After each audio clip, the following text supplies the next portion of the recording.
Hi everyone, it's Scott here. We had some tech/audio issues when recording today's episode, but they resolved just about a minute into the episode. We also had to turn off Kelly's camera at one point to help with the audio, and that seems to have done the trick. But don't let any of that deter you. Please enjoy today's episode of Red Pill Nation. The vast majority of the audio is fine if you can just get through the first minute, so enjoy. Thanks. Welcome to Red Pill Nation. I'm Scott Veritas, and today I'm speaking with Kelly Lamb.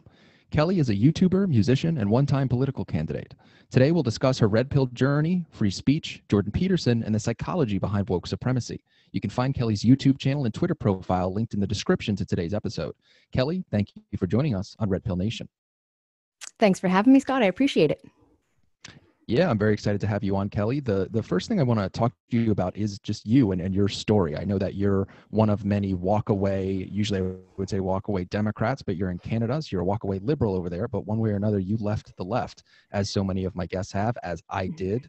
And I wanted to ask you just kind of about your red pill or walk-away process. I call it a process because a lot of people say, you know, it's a red pill moment, it's a red pill event. Usually it's something that's a little bit longer. It took me, you know, almost 2 years, kind of my process. So tell me a little bit about your red pill process. So yes, much like for you, it wasn't a quick process. It wasn't a one-time aha moment. It was definitely more of a slow process, a bit of a time release red pill, as I like to call it. I would say that it was a series of events that really started with Donald Trump getting elected, which I think is the case for many of us. We started to see how people were acting and reacting. It didn't seem reasonable or rational to me. There was one girl in a Facebook group in particular. Now looking back, I see she was what we would call an SJW, but I wasn't involved politically enough at the time. I just knew her kind of mentality, and we didn't really get along. She rubbed me the wrong way, but she ended up calling me on my privilege when all I did was ask everyone to take a deep breath and calm down when Trump got elected. And I guess I just couldn't understand how dire it was because of, you know, my privilege. So that didn't sit well. And ultimately there was just multiple events and things like that where I just didn't understand where people were coming from. And I decided to kind of look into things more. But really my big moment came with a big Canadian media story in my province, very racially tense, divisive story. Someone had been shot in it. It was a very dividing topic that kind of absorbed my whole province and a lot of Canada. So the media, the way they handled that, in particular our tax-funded state media, CBC, they were basically lying. I mean, there was a pushed narrative from the beginning before the court process went through, but even after court documents had proven a lot of their narrative wrong, they were still pushing the same narrative. So when you actually see lies printed, you know, months after in your tax-funded media, that really makes you sit up and question the media. So that's when I started to really question what was being shown to me about the world around me. And that's when really it all started to make a little more sense. And then Jordan Peterson, I would say, was a big part of my moment. And then kind of it all just spiraled from there. So a big part of it for me is what I would say is not just political, but it was spiritual, psychological. It was me going through a lot of adversity and trying to understand that leftists don't have a monopoly on compassion. Actually, on the contrary, often they're wolves in sheep's clothing. I was way too trusting. I did vote for Justin Trudeau, which is embarrassing, but what are you going to do? And it wasn't because of his hair. It's because I believed he was compassionate. And that was always the thing, compassion. I've dealt with health issues for many years, so I have a passion for people on disability, people in low income.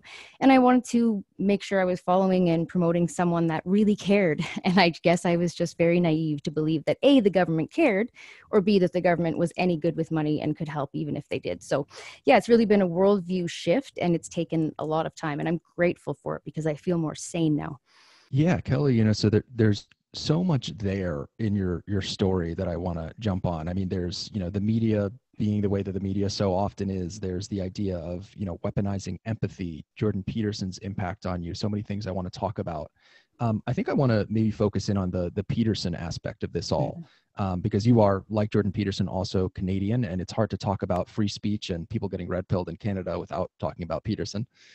True. So yeah, so tell me a little bit about his impact on you specifically, because he's someone who had a big impact on my journey, and I think has arguably sort of, you know, red pilled, if you will, perhaps more people than anyone else, just because he brings in this sort of counter psychology, and that's one of the things I want to talk about today, is the psychology of woke supremacy is so potent, and there hasn't really been an effective weapon against it until Peterson came in. Tell me a little bit about how he impacted you personally. Sure. So I became aware of Dr. Peterson through the Bill C-16 stuff when he was speaking up against it. And I was just kind of starting to get into watching political YouTube videos and things like that, but I wasn't highly involved yet. And I was just paying attention to his basic works on free speech and some of his past lectures and stuff that were coming up. His psychology stuff is so interesting. But I remember at the beginning, to be honest with you, Scott, I actually thought he was making a big deal out of nothing. I thought, okay, this guy seems like he just wants to be, paranoid. Maybe he's, wacko. I didn't know. I'd never thought about freedom of speech.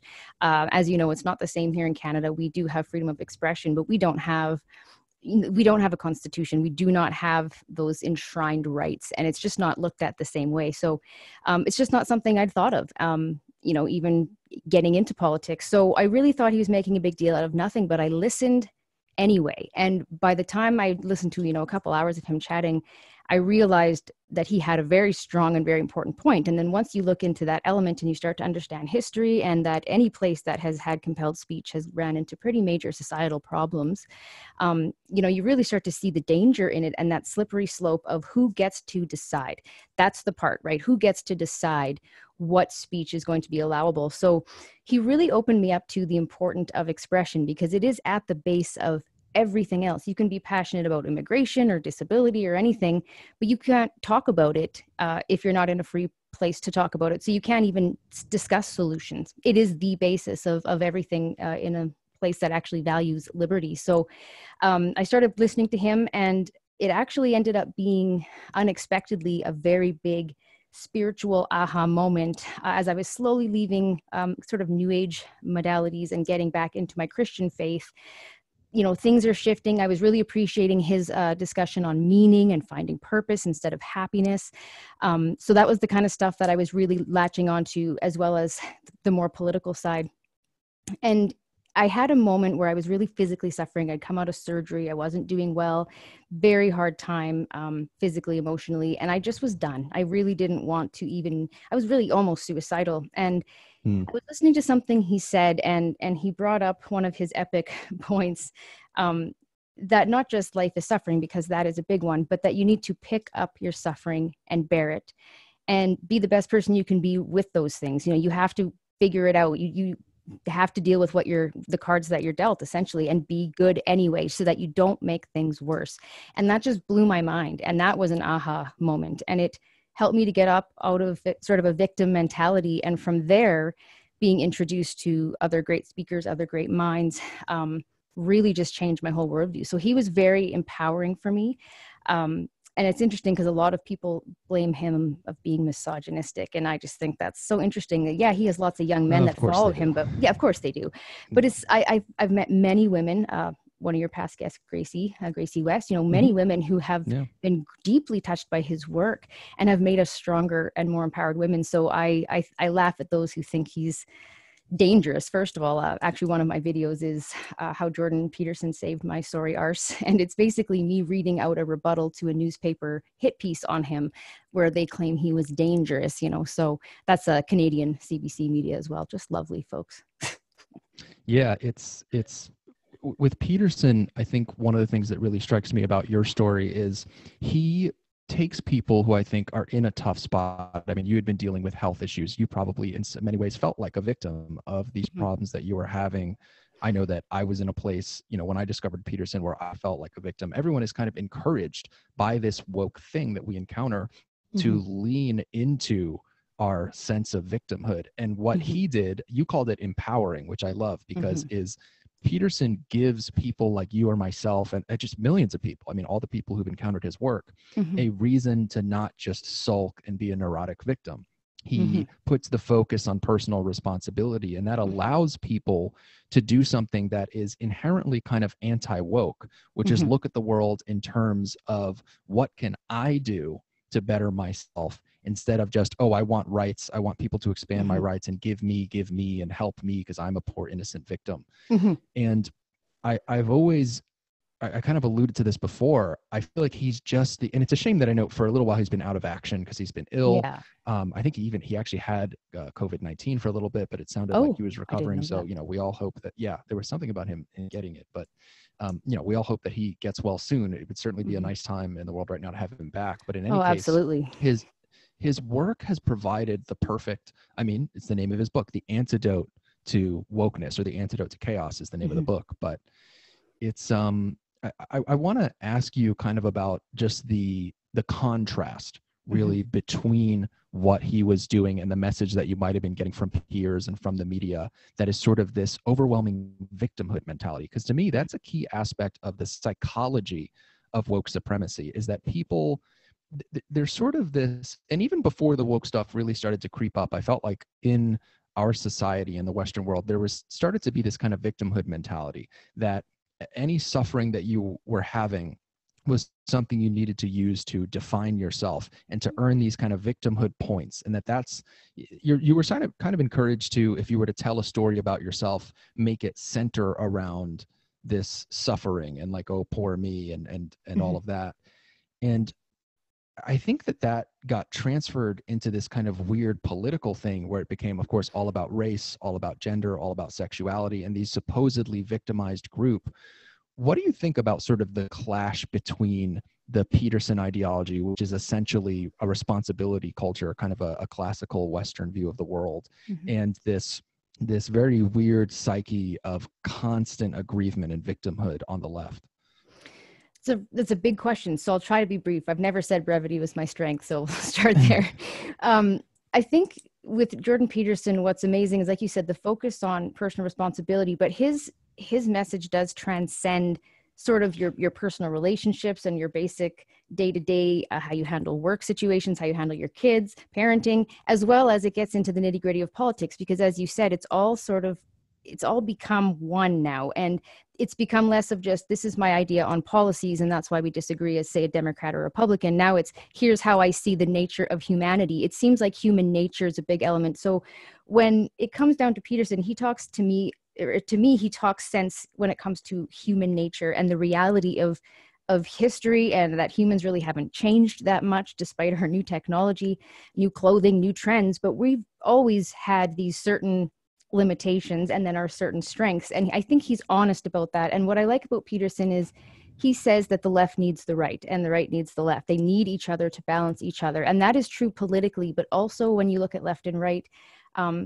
I've been doing a lot of research, like I said, into the new age and spirituality, which all ties in too, because it comes down to, what Hmm. is love? What is empathy? Is love just, when you're a parent, is it just doing what's best for your kid in the sense of what makes them feel better? Or is it sometimes tough love? Is it sometimes rules and boundaries? And is love truth, or is love just saying what someone wants to hear?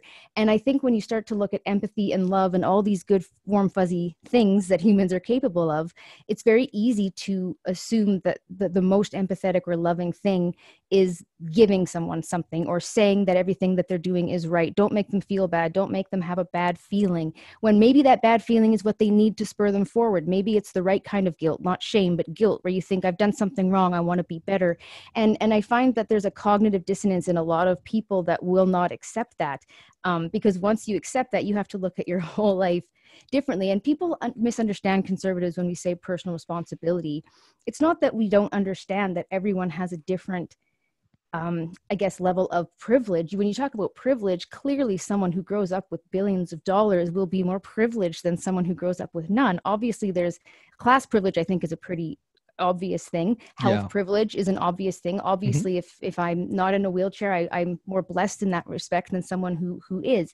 There's so many ways, though, and Peterson brings up how you can't continually put everybody into 1,000 little boxes, because it will never stop. Well, I'm this color. Well, I'm short. Well, I'm not as smart as this person. Well, I'm not as good looking. Well, here's all of my negatives. And then you're trying to compete and decide who has the most, and then whoever has the highest number, then you get the sympathy, or you get to make policy. It's a very strange focus. It's almost an obsession. And I think, sadly, it takes over some of the most kind hearted and often most traumatized people, because for me, I was struggling and I wanted people to make me feel better. I didn't necessarily want to face what responsibility I had, or what I could do to make it better. It was more, you're just in a different mindset. You're not doing it on purpose.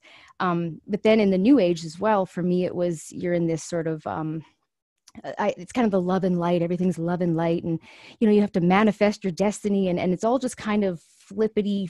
It's very nice sounding and very fluffy, Yes. but it never tells anybody to look at themselves, kick their own ass and say, get out of this pattern, you're wrecking your life. It never tells you to do that, because it just tells you you're perfect as you are.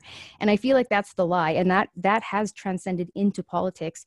And Peterson is very good at finding the balance between that. I feel I am a more compassionate person now that I have, sort of smartened up and looked at things a little more. I guess you could say it's more of a right-wing mindset, but it's not that I'm not compassionate. It's that I don't see empathy as enabling anymore. I don't see Yeah. love as just nice words. I see love as truth. My pastor puts it as truth, justice, and mercy, all as one. You can't really have love without one of those elements. And so Peterson's basically challenging an entire generation of, I think he puts it as, people talk about their rights but not their responsibilities. And it's very unfortunate, because it just preys on people's empathy. And I think that's why he gets himself in trouble, because he's hitting nerves of truth in people that are very closed down and often hurting, and it's not easy to look at yourself and say, I'm screwing up. Yeah, what you're referring to, which is something I've heard you talk about before with sort of the weaponization of empathy, is really, really interesting, because it's absolutely what kind of gets done is there's this brand for the left that is created, which is, you're only compassionate, you're only a nice person. The left is all about being empathetic, being nice, being compassionate. You can only do that if you're on the left. This idea of any sense of responsibility, telling anyone that there's anything they could personally do or be responsible for as it pertains to their personal issues. The idea that is somehow cruel. And the irony of that is that that's the basis of parenthood. That's the basis of governance. That's the basis of civil society, is telling people to do stuff for themselves. Because if you don't tell them that, well, then you don't live in an individualistic society.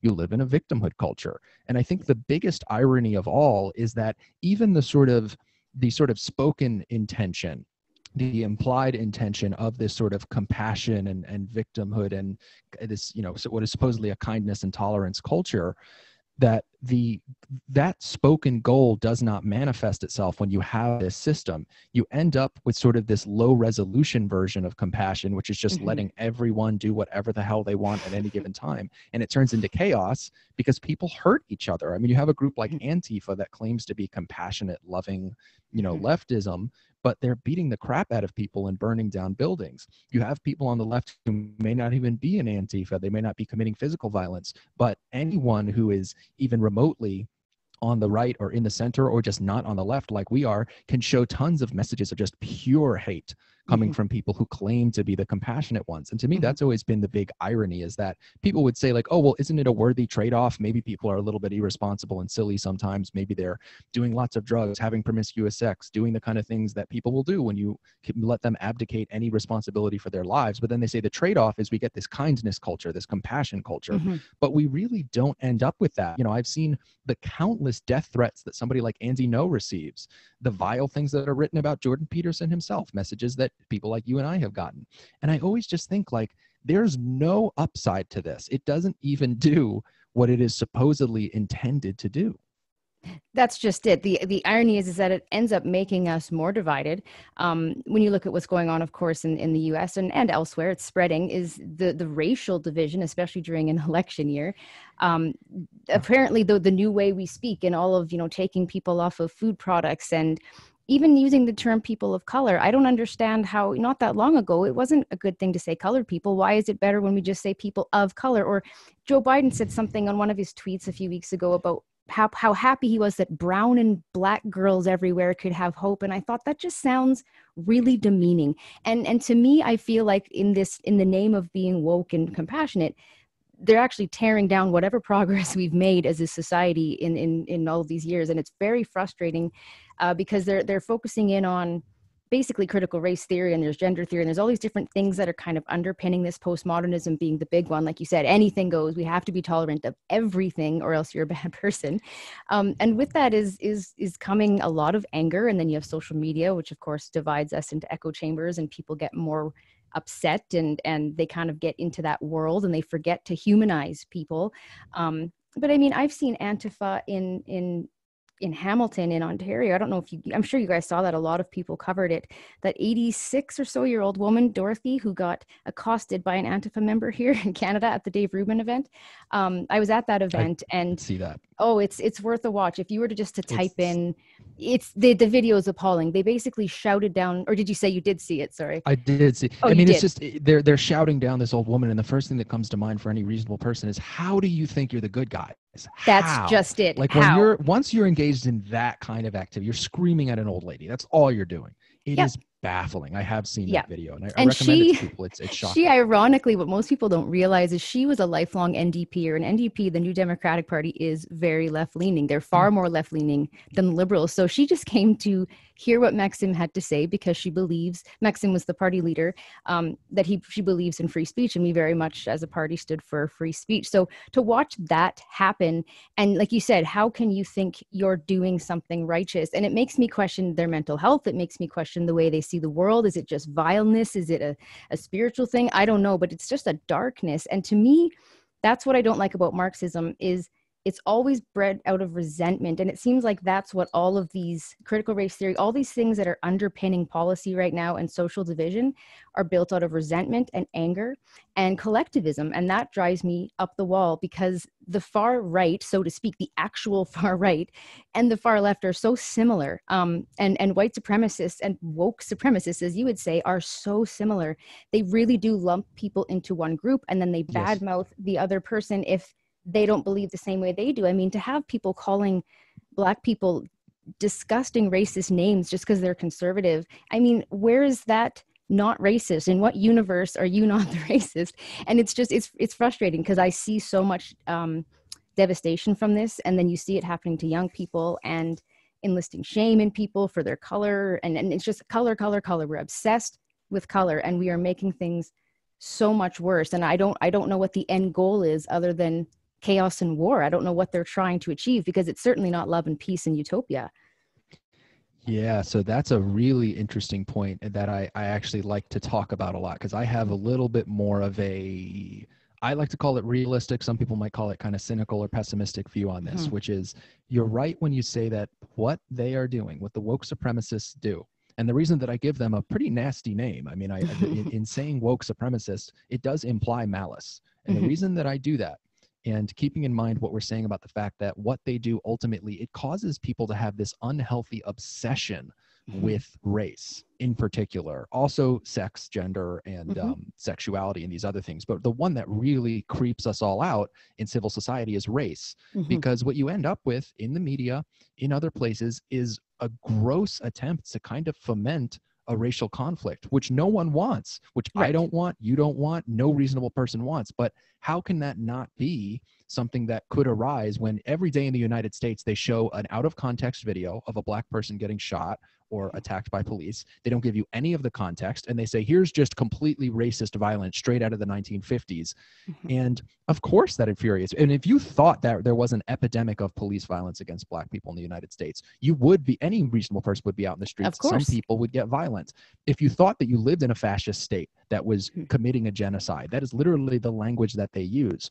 So when I think about the fact that there is sort of this horseshoe theory, they end up doing what the far crazy right wanted to do, which was foment a race war, to foment this racial division, and make people, at the very least, the most obvious one, the inarguable one, is they do cause an obsession with race. I mean, we can't talk about anything without there being a racial aspect. I know Joe Rogan mentioned on his podcast, he's in rooms where they're discussing creative projects, and people say, like, okay, all these characters are white, where's the diversity? Like, there's no aspect of our culture that is able to escape this racial obsession. And if you ask me, it inevitably leads to racial conflict, which is a terrible thing. And the reason I mentioned kind of my viewpoint being more cynical is, I do think that for some of these people, not all of them, I think there are people who genuinely believe this stuff because they're mentally ill, because I'm sorry, but to believe all the critical race theory stuff, if you've actually read it and you believe it, you do have to be a little bit mentally unstable, There has because to it be is something at least insanity. missing in the overall perspective, Yes. because it sure Yes. does connect a lot of links that don't need to be connected. Put it that way. Yes, Yeah. it's yes. You have to really have a weird way of looking at the Yeah. world, and an unnatural lens. But Yeah. so some people, I think, are just, they're mentally ill. They're true believers. They have some kind of issue that makes them want to sign on to this thing. But I think there is a more uh, there's a more substantial proportion of woke supremacy and woke supremacists that is nefarious and that is malicious, Mm-hmm. and that I actually don't appreciate the rhetoric that keeps coming out of the intellectual dark web, which is a kind of a movement to which I definitely identify to a certain extent. But there's always this line from people I really respect where they say, like, oh, these are nice people with good intentions just being led astray. And I'm like, no, we need to actually realize what we're up against, which is a lot of these people. It may not be a majority, but it's definitely, I think, a substantial fraction. A lot of these people actually like the chaos. They like Mm-hmm. the violence. They like the hate. They're vengeful, angry people, Mm-hmm. and they're looking for a way to create conflict and hostility, because they have no, there's two reasons. I mean, one, they just enjoy it. Sometimes there are people who are just sadistic and malicious, and two, there's just people who have no foresight. And when Mm-hmm. I see the people in the media, those are the people where I go, they think this thing can just be a temporary little, like, oh, we'll have a fun little, it'll be like 1968, we'll have race riots, and then there will be some bill will get passed and it'll all be over. And it's like, Mm-hmm. you have no foresight. This thing is going to destroy possibly our whole society. I mean, in the worst case scenario, which I don't Yeah. think is necessarily what's going to happen, but in the worst case scenario that I've mapped out, this just destroys everything. So Yeah. it's, I mean, I don't know. I mean, maybe you disagree. I'm curious, because this is something that I butt heads with people a lot on this. I don't think there's enough attention being given to the true malice that is involved here. I think people like to be a little bit less cynical and be like, no, these people are misled. And I think that is true of many people. I don't want to say it's all one way or the other, but I think we are underestimating the pure malice and hate and anger that goes into a lot of this. I think that's fair, and that's another thing where we have to be honest about human nature. There have been in every civilization in history, there's always been people doing good things and people doing bad things out of bad intentions. So much of it comes down to impetus and what your reasoning is. And if your reasoning is vengeance, as you said, or resentment, bad things will be. If you water that tree, you will sort of become that evil that you're kind of spewing. It gets bigger and bigger and it grows.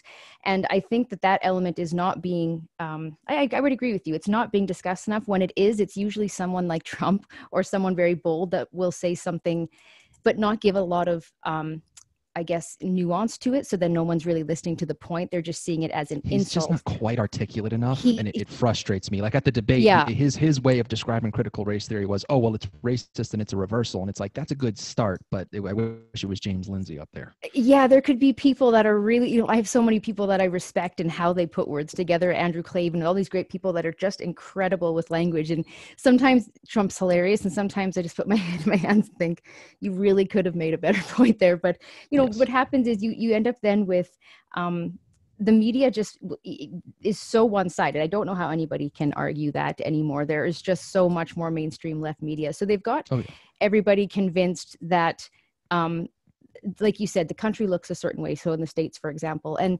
that's where there are people with good intentions that are just unfortunately young, often brainwashed. They genuinely haven't looked into the fact that what they're seeing, which is a white supremacist under every rock, which isn't true. I actually feel sorry for them because they're so paranoid. They're terrified. They're probably on, all kinds of medication for anxiety. Like these are not the kinds of people that are maybe, I would have more pity for them because they've been pulled into a movement. So there are those people with good intentions that genuinely believe, because we as conservatives have been dehumanized, that they are fighting the bad guys and they're fighting this good fight. And that's very sad. But the people that are bringing them in, the people that are starting the organizations, then there's the political party involvement and funds coming in from goodness knows where. There's a lot of people at the top looking to stir the pot. There's a lot of people making money off of this as well. We forget to look at what critical race theory brings. A lot of people in workshops and people selling books like White Fragility. Like these people are making a fortune off of this division. And ultimately in life, does it really ever come down to more than people wanting power, people wanting money, people wanting sex? I think those are the three reasons you murder someone. I would imagine those are the three reasons you'd cause chaos in the world too. It's not that different from any other society.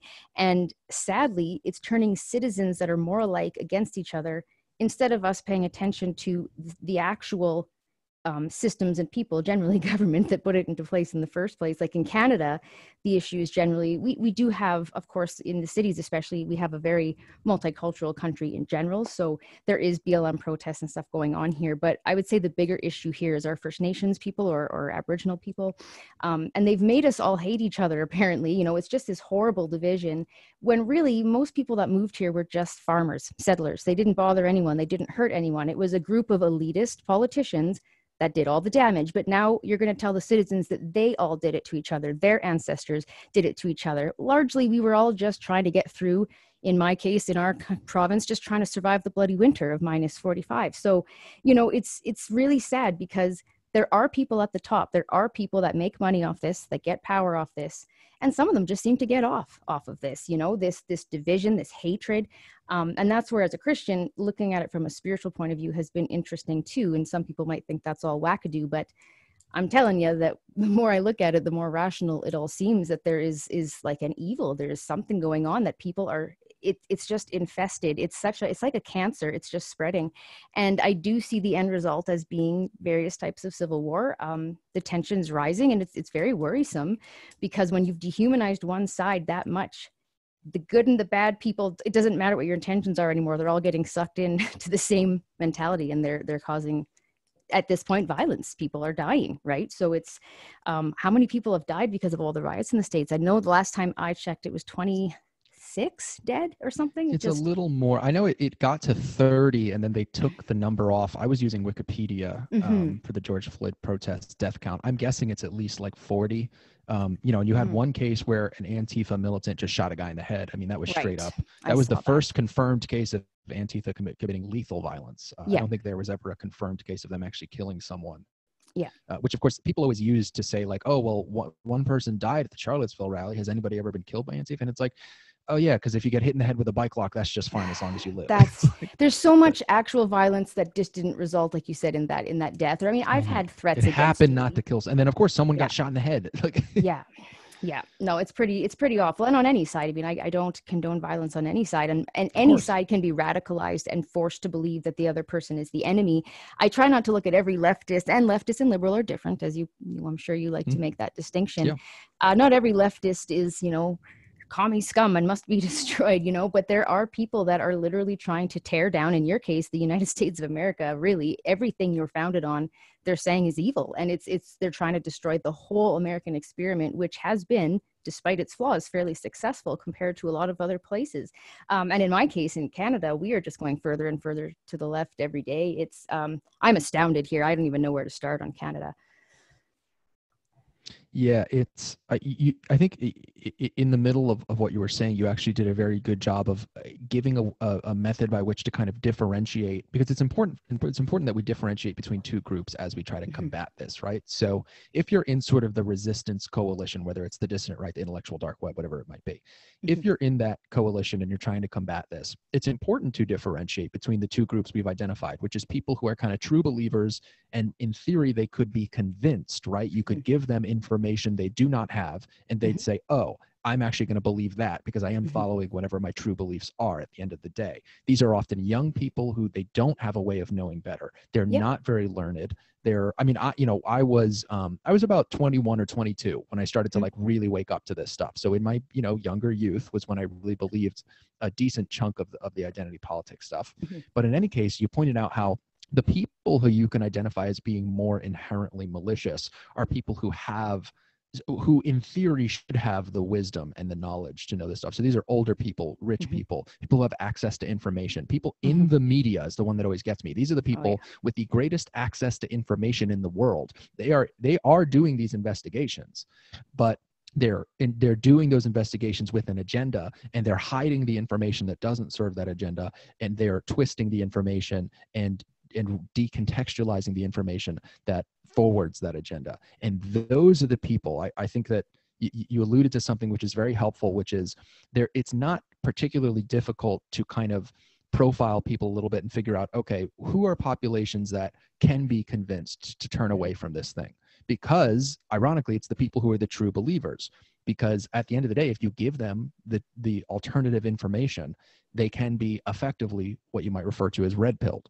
But then you have individuals who they have the information, they just don't care. Like there's something that they gain from this. And the people, I'm sorry, but the media is atrocious with this. Like it makes me, I don't think anything makes me quite as angry as when I see someone on CNN or MSNBC saying this stuff, and I know that they're lying, and I know they know that they're lying. Yeah. And I know that they know on some level that this is going to lead to more violence and hostility and pain for others. And somewhere in the back of their minds, they think they're going to get away with it, even when it is, let's say, a white male like Chris Cuomo, or a white woman like Rachel Maddow.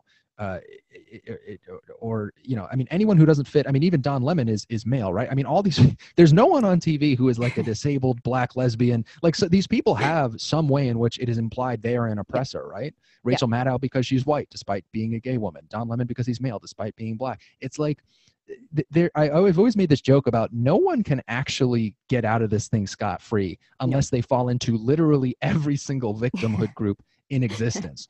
And they thought of that person existing as a little hilarious, like in a dark kind of way. I mean, this person who is this, you know, disabled Black lesbian, transgender Muslim, like, you know, it's like, it's just absolutely, it's baffling that people, I guess I just sort of wonder at this point, like, why can't people see this for what it is? Like, I just, after the George Floyd protests, or I mean, riots, I mean, some protests, some riots started, depending on who you ask, right? After the riots started, I just thought, like, this has got to be the moment. Like, this has got to be America's, like, red pill this has got to be the moment that a lot of people wake up. And some people did. You had people like Matt Taibbi here in the States, and Matt Iglesias over at Vox. You had a few people, J.K. Rowling, who's been a little bit more vocal. Terry Crews. You had some people, and I think that there's something going on there. But at this point, I don't know what it will take to get the real groundswell to emerge. And I'm afraid that what it would take is something so appalling that by the time that groundswell occurs, it will be too late. Like, if there is my worst, you know, one of the things that is one of my worst nightmares is people won't really start to wake up in the United States until there's national hate speech legislation and an attempt to essentially undermine the First Amendment through the government. I could see a President Kamala Harris doing that if she were to ascend to the presidency. I could even see Joe Biden doing it under certain circumstances. So, I mean, what do you think? What do you think of the timeline of when or if at all people will wake up to this thing, and that there might be a real, because I think we've all been kind of waiting for that real backlash where, like, okay, eventually it's going to be the moment that people are like, this is too far. It's the transgender children and the hormone, something's going to wake them up. I mean, when do you think that finally freaking happens? That's a great question. And I wish I had the answer. I'm a little more cynical, much like yourself. I don't, if we haven't had a massive awakening right now with everything from COVID lockdowns to race riots to everything else, I don't know what, this is a very concentrated year for craziness. And I feel like we have reached a sort of a pinnacle point in humanity where we have to decide, you know, each civilization has to decide whether to continue with the civilization or to basically slowly destroy it. Because that's actually what worries me, is things like the fall of Rome, and kind of like we're on this really bad path as a society to being, we're just kind of a mess, you know. And I don't know what the answer is. Does someone have to completely destroy themselves? Does it have to be war? Does it have to be violence? I don't know what needs to happen for people to wake up. Because I don't feel like the only thing that's different with human nature now is the amount of information and how brainwashed we are, because it's constantly at us. And there's people that don't really leave their house, especially with COVID, that are only getting online stuff. They don't have regular, you know, what keeps people sane in general: neighbors, family, friends, you know, being around others, seeing normal behavior, basic sort of social things that are normal. You know, when I think of Twitter, for example, I'll try to explain that better.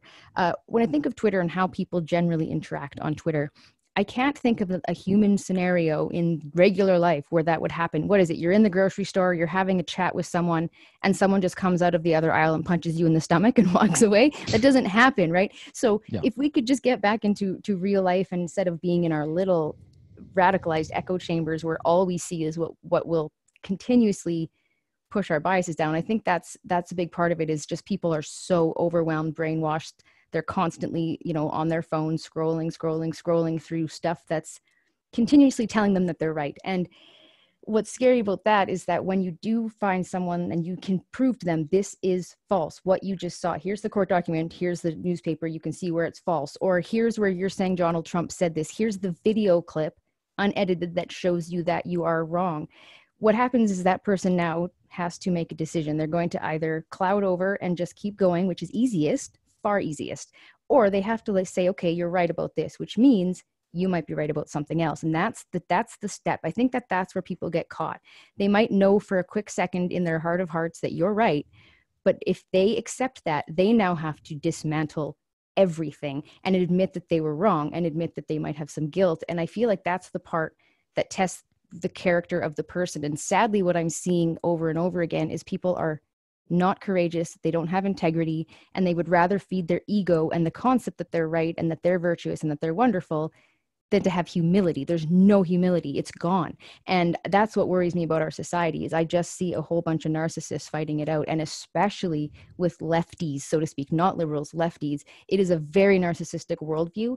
And I feel like there's always been these types of people. But what's happened with social media and politics is it's given the most irrational, most angry, most narcissistic people either positions of power, media power, or it's given them all of the, activists have a lot of clout. They can get things canceled just like that, even if it's only 10 of them.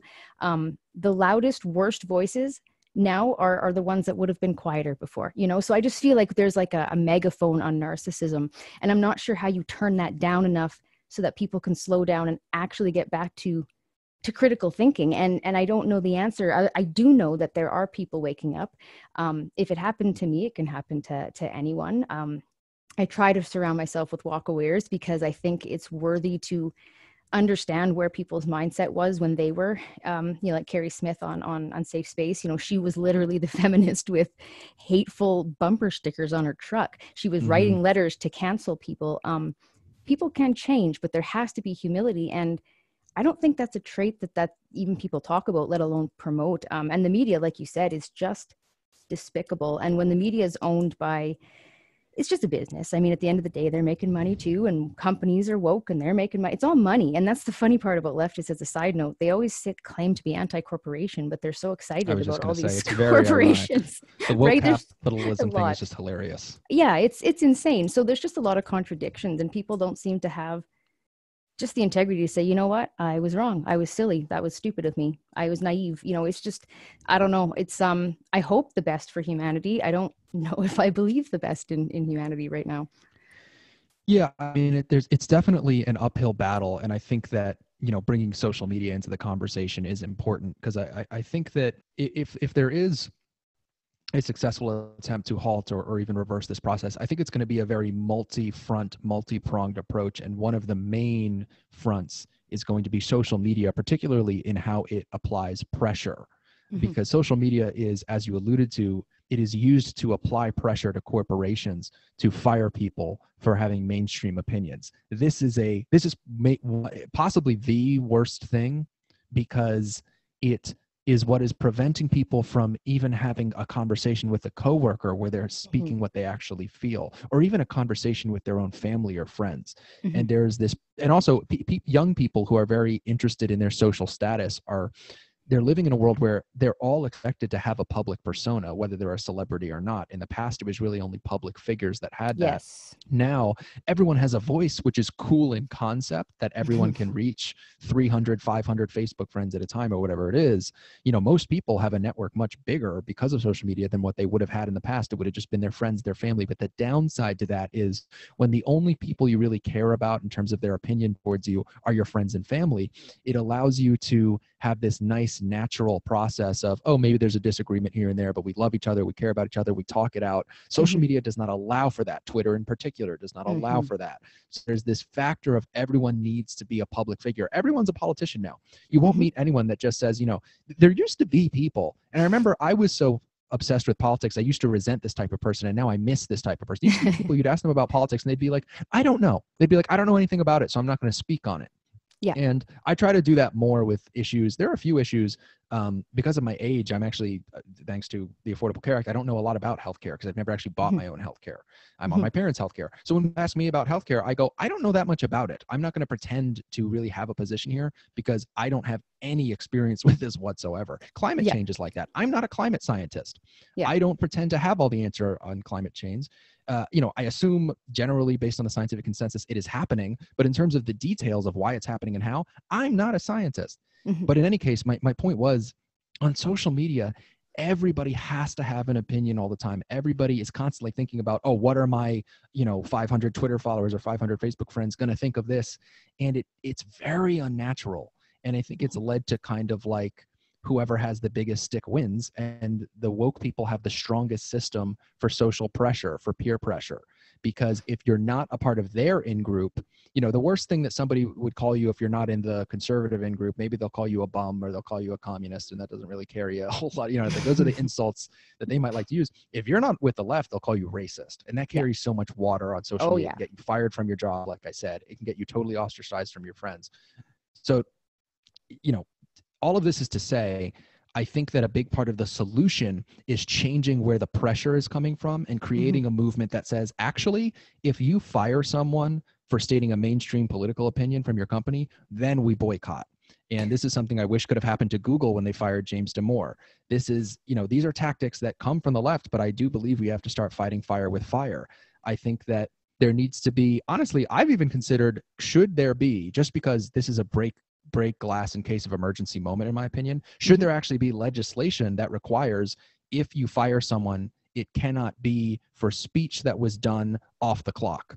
Like, Right. could you say, like, which again is not particularly liberal, right? That's an anti-capitalist, anti-liberal notion in theory, because it's like private companies can do whatever they want. I'm kind of sick of that. I think private companies are being so irresponsible that we might have to step in.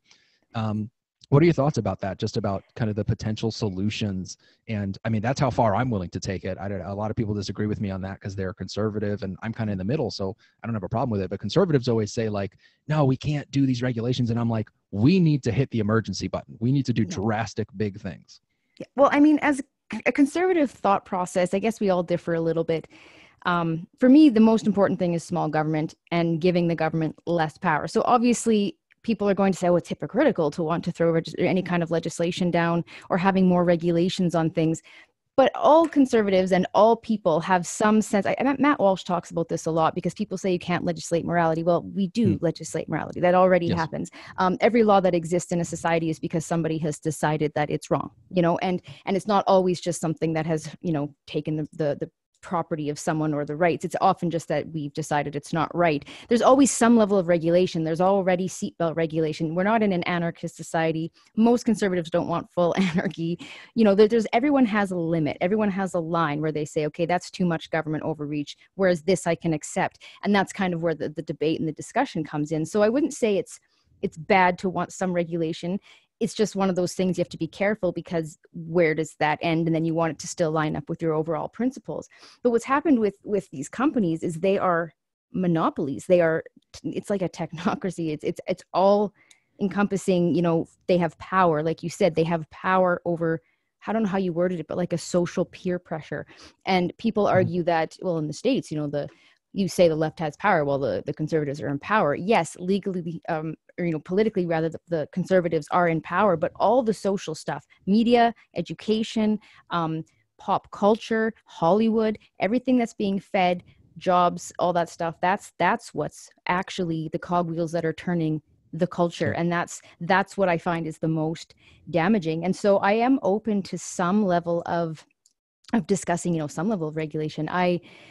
I don't know the answer, but it's like you said, first of all, for me, the important thing is making sure you're actually talking to a real person. What bothers me about Twitter is not only do we bring out everybody's voice, no matter how off base they are, and magnify it. Like you said, the more outrageous, the more attention they get. Then you have people with multiple accounts, you have fake bots, you have all these things, and nobody's verified. So it's really just a free for all of chaos. And that's what's actually deciding our discourse and stuff. And it's all fake. It all feels like it's sort of built on a falsity. And And that has been created by these massive companies. It's really bizarre. It's not real life. And I do think that it is messing with our psychology enough that we need to look at something, like you said, like an emergency button. It's literally changing the way we talk to each other. It's changing how we see each other. People don't go into it in good faith, like, hey, I want to hear what you have to say. You know what, I disagree, but you're probably not a monster. Have a good day. That doesn't happen very often. Instead, it's, I think you're a monster and you have to prove to me that you're not. And if you do prove to me that you're not, I still won't listen because I'm not willing to change my mind. And that's social media in a nutshell. Where that's getting us, I don't know. Do I want to regulate private industry? No, but I don't know the answer, because this is, like you said, people are getting fired. I like that idea of just even limiting. There's already things you can't fire someone based on, right? Obviously, immutable characteristics, race, sexual orientation, etc. Why isn't political opinion in there? I mean, if religion Right. is, why isn't it in politics? That's just it. And that's where I would say that would actually be more of a rights thing, and maybe a fairly consistent conservative principle if you're strictly looking at that's looking more at like the cancel culture, I guess, legislation, as opposed to like social media regulations. So yeah, I don't know. I'm kind of on board with that. I've never thought of that, but it doesn't seem so crazy.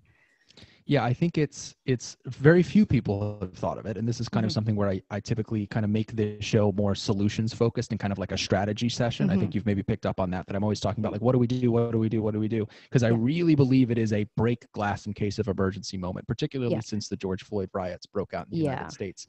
I've said we need to do things we are not entirely comfortable with. We can't only do the things, we can't only pick the battles we think we're going to win, because there are very few battles that we can win right now, especially without doing things that are suboptimal. Nobody wants to tell a company what they can and can't do, but sometimes you have to. And in the 1950s in the United States, you had to do that because companies would not hire Black people. And that was something that was deeply vile and wrong. And the government stepped in. And like you said, if we're saying that we're going to protect certain groups, and the interesting one is, because people bring up the point of, well, okay, we only protect people for their immutable characteristics. Religion is mutable, and religion is protected in the United States. You can't fire someone for being Muslim or Jewish or Christian or what have you. And so it's like, if religion, I mean, politics is essentially the new religion. But there was something you alluded to that's actually, it's one of the things I wanted to speak to you about today, especially because you're someone who has actually ran for office. You ran on the People's Party ballot in Canada in the 2019 elections.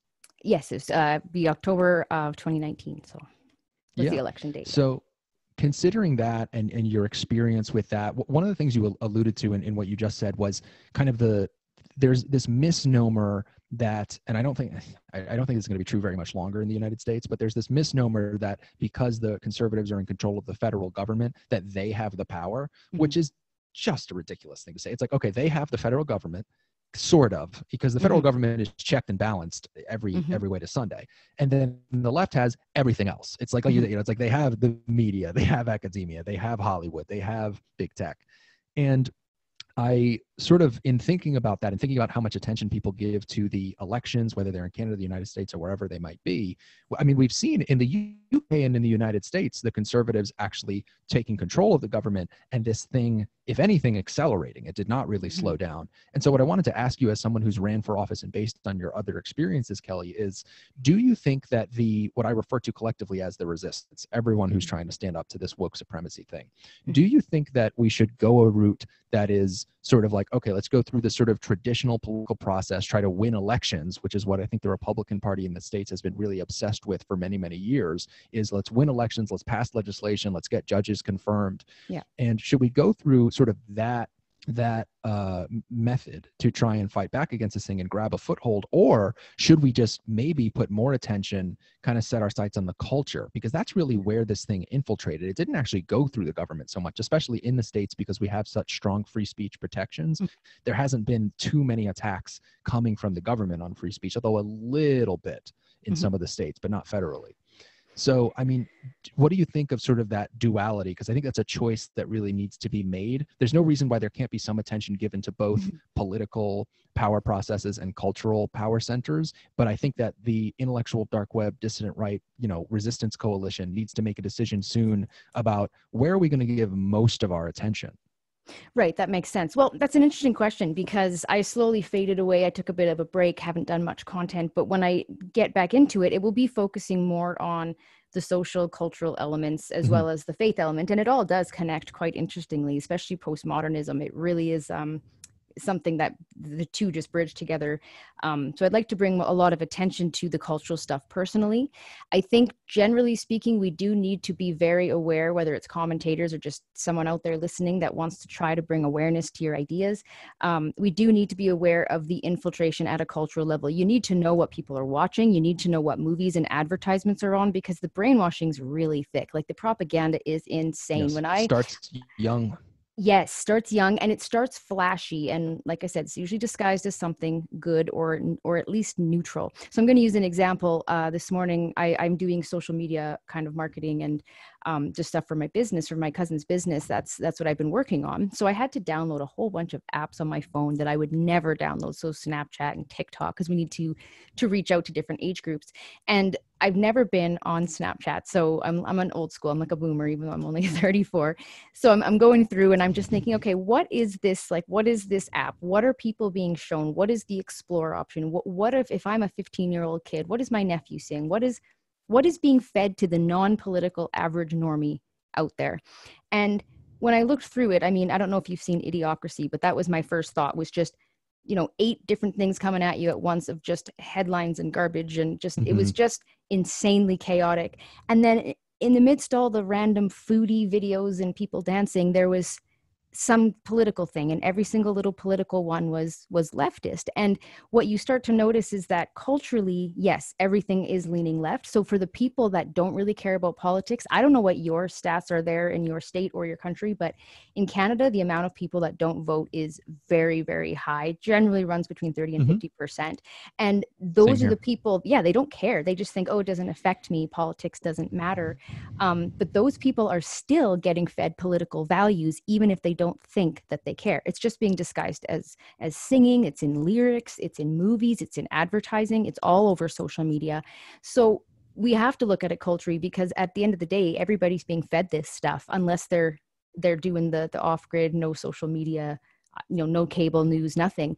I would like to see more people focusing on it, because it does push what people vote for politically. Obviously, we need politicians, and I always say that everyone in this kind of battle the culture war has a role. Some of us are meant to speak. Some of us are meant to be more warrior type, not physically. Violence is not what I'm calling for, just to throw that out there. But everybody's got a role. What is your gift? What are you passionate about? Use that. Try to bring people to our ideas. And when I ran for politics, I didn't expect to win. We're a very new party, and our system, like yours, is two-party. Everybody just is back and forth, Yeah. liberals, conservatives. There's lots of other parties, but nobody votes their values, because they have to vote the other person out. And so they don't want to split the vote. So I didn't expect to win, but I wanted a platform to speak about our policies, because our policies were so bang on to everything I see as important right now in our Yeah. country. And so it was really just a medium in which to speak, and to speak to a slightly different audience. But in Canada, for politics, I would argue, in the States, I would argue you need people still fighting in politics more than in Canada. And I say that because in Canada, we have such a different system politically. There's so much federal power. There's just so much centralized power. And the provinces need a lot more autonomy, I say. Whereas in the States, you guys still have at least a system that's sort of, you have like more representational voting. So you have an electoral college, which is huge. I know that's something the left wants to dismantle, ironically. I would not Yeah. advise that. We have, in where I am, our province is 75%. We voted conservative. We are a very conservative province, Hmm. but nothing that we do or vote matters. Like nothing we say matters, because we are a small population. So everything's getting decided by some urbanites in a different part of the country, and they're making legislation that doesn't suit us. So I'm all about small government. I'm borderline separatist in Canada at this point. Hmm. There's a big Western separation movement. Hmm. I don't believe in our federal politics system. That was a last-ditch effort for me to try to fix our broken system or do something about it. And I'm very discouraged with our system. I believe if we were more like the States, we might have a chance.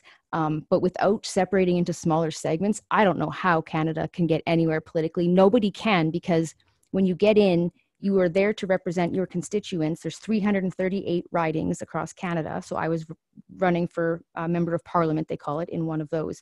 Even if I were to win and I were to take my constituents' ideas to the the House of Commons where they fight it all out and make laws, it wouldn't matter. You have to really toe a party line, and then you have to kind of pander to other country or parts of the country that don't like what you're saying. So it's so corrupt, and you end up just getting stopped. The most honest people don't make it very far in politics. That's true everywhere. So I don't have a lot of faith in Canada, and I'd rather work on the culture.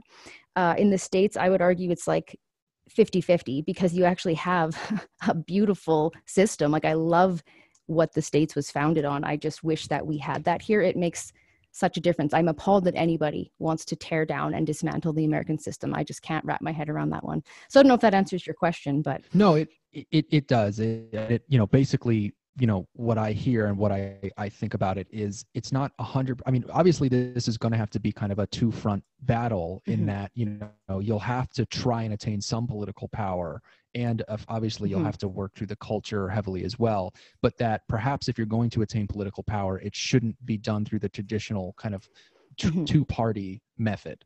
And one of the interesting aspects of this in the States was an ill-fated attempt, which failed inevitably because it came a long way too late. But Brett Weinstein of the intellectual dark web cohort, had the idea of a unity ticket where he tried to draft a Republican congressman named Dan Crenshaw and a Democratic congresswoman named Tulsi Gabbard into the race to run on a unity ticket, to be kind of a third option of, hey, let's not go with either of these just corporate, like here's a gray blob candidate that doesn't really understand what's going on. I know that Trump does fight against wokeness, but as I kind of alluded to earlier, I don't think he understands it as well as I would like my culture warrior president to understand it. And I think someone like a Tulsi Gabbard would be better for that. But in any case, and by the way, for what it's worth for my viewers, I mentioned I'm not voting for Trump or Biden in the election. I've decided to write in Tulsi Gabbard. So and I'm going to write in Dan Crenshaw as her running mate. So I'm essentially voting the unity ticket that Brett Weinstein devised, because even though it failed because it just came along too late and it never really had that much of a chance of gaining traction, I love the idea. And I hope that in 2024, something like that will emerge. And so I've sort of endorsed the unity ticket. I did back when it was not defunct, and now that it's defunct, I am actually going to vote that ticket, although it happens to just be two people that I do really like. It's not just because it's the unity ticket. I do really like Dan Crenshaw and Tulsi Gabbard, and I love the idea of a unity ticket. So in any case, there's one more thing I want to ask you, Kelly, before we sign off. It's something I ask everyone who comes onto the show, because like I mentioned earlier, I like to make the show very solutions oriented, very what are concrete actions people can take. So if someone is listening to this or somebody goes to you and they say, I'm a regular everyday person, I'm not necessarily a public figure, I'm not a YouTuber, I'm not a politician, I'm kind of an everyday person, but I want to do something to fight back against woke supremacy. I want to take action. And, a lot of these people have jobs they could lose, families to feed. You know what the situation is for people on the ground, for regular people like you and me. I mean, we are content creators, but we're unfortunately not at the level of Joe Rogan where we have all that FU money and we can just, so, exactly. If somebody comes to you, a regular normal person, and says, what do I do? What is some of the advice you would give them? What are the concrete actions you tell them to take? Well, it's a tricky one because I know everyone's in a unique position, and some people just at this time or in this part of their life, there's too much to lose. I've known people that have to keep, for example, an anonymous name on social media to try to get their ideas out. And I respect that. And I don't want to push anyone, because I think it would be presumptuous of me to assume that everybody can just, shout it from the mountaintop and have no consequences. Everyone has to make that decision for themselves. But what I would recommend is, fear is a really big, they say that it's one of the worst human emotions. It really affects people more than any other human emotion. And I would recommend first watching a monologue that helped me start my channel. Actually, it was the reason I decided I was done just ranting at home. I needed to speak out and I wanted to be brave. And I was totally scared because I hate conflict. I'm the least likely person to have run for politics. And it's funny that people call me a fascist because I am so non-controversial. And it's almost hilarious, actually, some of the names that people call me if you know me. So I don't like controversy. I don't like conflict. But I had to speak out. I reached a point where I had to say something. I had to be a part of it. And I started my channel. I watched Steve Crowder's 6-minute monologue If you just type in Steve Crowder monologue fear, it'll come up. He was at an Mm. event somewhere, and someone asks him how they can bring a child into this world that's so full of hatred and chaos and division. And he said, basically, you know, that you really have to face that fear and be bold and courageous. But he says it in a much more nice way. And it really inspired me to speak out. So whatever it is that you have a passion for, that's just, whether it's the transgendering of kids, that's a big one for me. Like some things you just put your foot down and say, okay, I cannot morally stand for that. I have to do something, whatever that is for you. Don't waste your energy on something that doesn't matter. Don't fight small battles. Don't get into petty arguments. Focus whatever energy you have on what matters, and do it in a way that you can comfortably, don't be scared of consequences, but do it in a way that you don't just ruin your whole life. I mean, there's no need to have a bunch of homeless people broken that are, you know, screaming about the resistance. I mean, you need to still be stable and keep your family healthy and all of that. Clearly, we live in a physical world. This is the reality. Sometimes you have to make some concessions, but don't compromise those really strong values. You will regret it.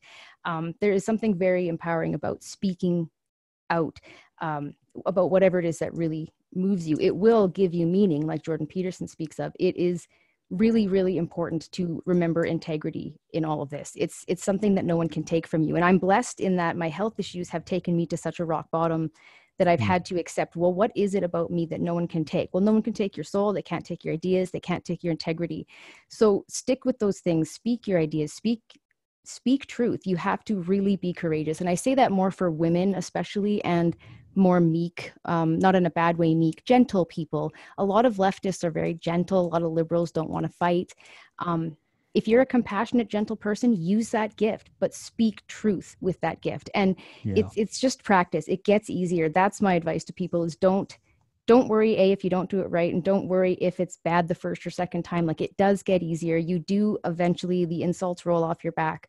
You really have to be really bold and really courageous, and it's not comfortable. So as long as you're not putting yourself in immediate danger, we're at the point where if people don't start speaking up, this will never change. And it has to be a majority of people, not just the few people that are, like you said, making content. We need normies out there, and we need normies to take the interest as well. You can't just, well, I want to help, but I'm not gonna watch the news. It stresses me out. I'm not gonna, oh, it's stressful, it's negative. Well, yeah, it's stressful and negative, but if you don't know what's going on, you can't help. So that's kind of my biggest piece of advice. And it's sort of cliche, is, you know, no fear. It's easy to say that. You know, things are getting violent. I understand in the States, it's not quite the same as here. So I'm cautious to say that, because I don't want people ending up, in danger. But it's just at the point now where I don't think we can say nothing, and I don't think you can live with yourself. I think that's the important part: is, can you live with yourself if everything that matters to you, you're just not fighting for, you know? And I can't. So you have to look at what's important. Is the comfort important, or is being a part of something better important rather? Kelly, I think that's all great advice, and I hope that my listeners really heed it. I want to thank you for coming on. Before we sign off, is there anything you want to plug or promote? Your YouTube channel and Twitter are going to be in the description. Anything else that you want to get out there? Sure. Well, YouTube, if you do sign up, please do subscribe. I will be getting back into content. It won't be as political, but it will all tie in, as I mentioned. So that'll be coming up soon, just taking a break. I am on Twitter fairly regularly. That if that link is there, you can check it out. I do like to post here and there. I like to engage in good conversations when that can actually happen. Not much else as far as content for myself. Those would be the two best places to find me. My email address is on there if anyone has questions. I do answer comments on my videos, so I'm always happy to chat with respectful people, even if you disagree. And that's about it. I've really enjoyed having the conversation. My only other piece of advice is, for those of you who might be right-wingers and never have been on the left side, give left-wingers, ex-left-wingers a chance. We have a very unique perspective, and I really think it's an important one, because it can help to bridge the gap and help people understand that it really isn't all just partisan politics. It's really just people trying to help that have different ideas about what helping means. And if you can find a way to show that you care, you'll get a lot further than, what do they say, you get more flies with honey, or whatever it is. So that's about all I have to pass on. I appreciate the opportunity here, Scott. Thanks again, Kelly. All right. So check out Kelly Lamb on YouTube and Twitter. Thanks everyone for listening. This is Red Pill Nation with Scott Veritas. I will see you next time.